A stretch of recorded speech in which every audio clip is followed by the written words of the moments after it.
Political leaders in the capital are pushing back against the Chancellor's decision to allow local authorities to increase the council tax threshold, how much we all pay. For local services, At the moment, they can't increase council tax by more than 3%, but Jeremy Hunt has said authorities will be able to raise the rate by as much as 5% next year. That could tip bills in some places over £2,000 for the first time. Well, joining me now is Cllr Rowan Ree from Hammersmith and Fulham Council. Councillor, first of all, what would that 5% do to bills in your area if you went that high? Well, obviously, we haven't made a decision about how high council tax will be next year. But we've historically been able to keep council tax pretty low in Hammersmith and Fulham. In 5 out of the last 8 years, we've either cut or frozen council tax. But obviously, with the renewed pressures that we're facing, it means that we're going to have to look again at this. Ideally, we don't want to put taxes up by that much during the cost of living crisis, but there is a real squeeze on local services and local budgets at the moment. So now the government is giving you flexibility to choose whether to raise those rates or not. What's wrong with that? What do you object to?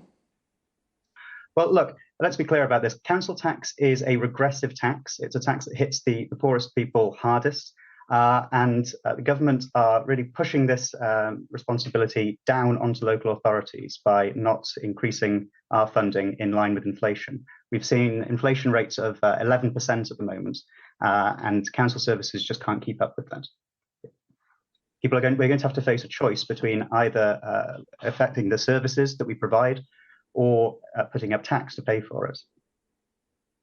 I mean, the government is obviously increasing income taxes for high earners, as we saw yesterday. But I don't understand, why do you object to having this flexibility, this choice? You can decide whether you want to raise it or not, what services can be prioritised, and you're accountable to electors in your area, aren't you?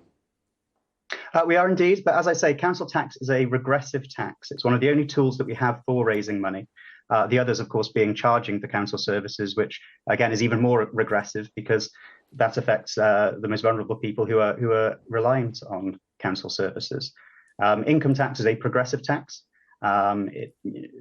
People on higher wages pay a higher rate, whereas we all know people living in larger houses who are on low incomes and would struggle to pay higher council tax.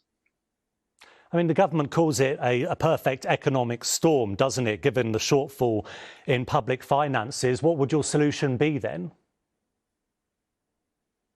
Well, look, our grant from government has been cut significantly in recent years. Back in 2010, we had a budget of £180 million.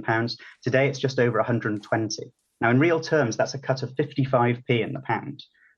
There aren't many organisations that can deliver the same quality of service that they were doing a decade ago with less than half of the resources.